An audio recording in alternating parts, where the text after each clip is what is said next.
तो क्या आप सेंट्रल गवर्नमेंट एम्प्लॉई हैं? क्या आप केंद्रीय कर्मचारी हैं? या आपका कोई नाता रिश्तेदार जो है वो केंद्रीय कर्मचारी है? या अ, क्या आपकी शादी की बात चल रही है किसी केंद्रीय कर्मचारी से, है ना? तो आपके लिए अच्छी खबर लाया हूँ मैं।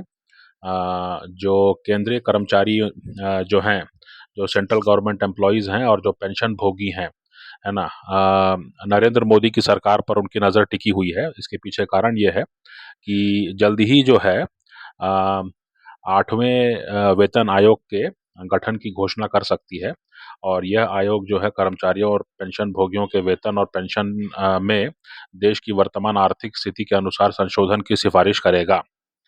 हालाँकि अभी तक सरकार की ओर से कोई आधिकारिक पुष्टि नहीं हुई है, लेकिन कयास ये लगाए जा रहे हैं कि आगामी केंद्रीय बजट 24-25 जो अभी फरवरी में, जनवरी में होने वाला है, इसके दौरान यह घोषणा की जा सकती है इसके गठन की, 8th पे कमीशन के गठन की।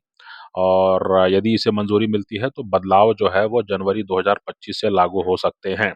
8वें वेतन आयोग से संभावित वेतन वृद्धि जो है वो national council of joint consultative machinery ने सुझाव दिया है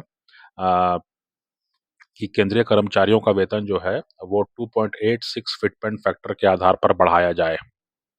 ये बहुत बड़ी वृद्धि होगी, है ना?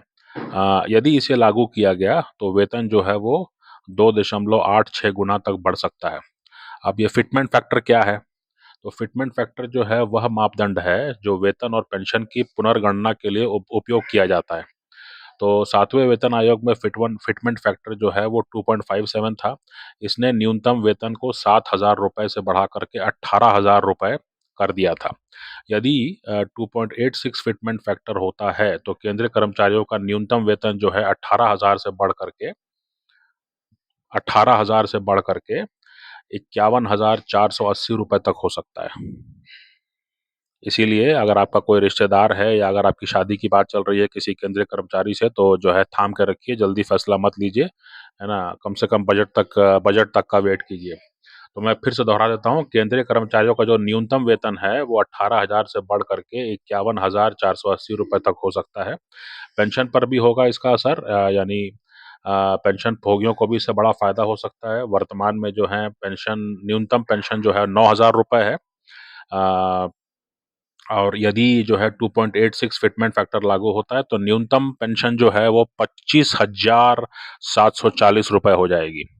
अभी न्यूनतम पेंशन जो है 9,000 रुपए है और अगर जो है जो फिटमेंट फैक्टर मैंने बताया आपको 2.86 जो कि 8th पे कमीशन इसको कंसिडर करेगा, तो इसके बाद जो है न्यूनतम पेंशन जो है वो 25,740 यानी तकरीबन 26,000 के आसपास आप मान के 26,000 में 250 रुपया कम, है ना? तो इससे जो है रिटायर्ड कर्मचारियों की आर्थिक स्थिति में सुधार होगा, खासकर उनके सुनहरे वर्षों में। महंगाई भत्ता और अन्य वेतन भत्ते और पेंशन संशोधन के साथ-साथ महंगाई भत्ता और अन्य लाभ भी अपडेट किए जाएँगे, है ना? तो ये जो है बहुत बड़ी खबर है। बजट पर नज़र रखिए, सभी केंद्रीय कर्मचारियों की नज़र होगी इस बजट पर और 8वें वेतन आयोग के तहत बेसिक वेतन के हिसाब से डीए और अन्य भत्तों में भी बढ़ोतरी की उम्मीद है ना? यूनिफाइड पेंशन स्कीम सरकार अगले साल अप्रैल से यूनिफाइड पेंशन स्कीम लागू कर सकती है। इस योजना के तहत पेंशन कर्मचारियों की रिटायरमेंट से पहले 12 महीनों की औसत वेतन के आधार पर तय की जाएगी, है ना? तो यह स्कीम जो है पेंशन भोगियों के लिए एक व्यवस्थित और फ़ायदेमंद बदलाव ला सकती है।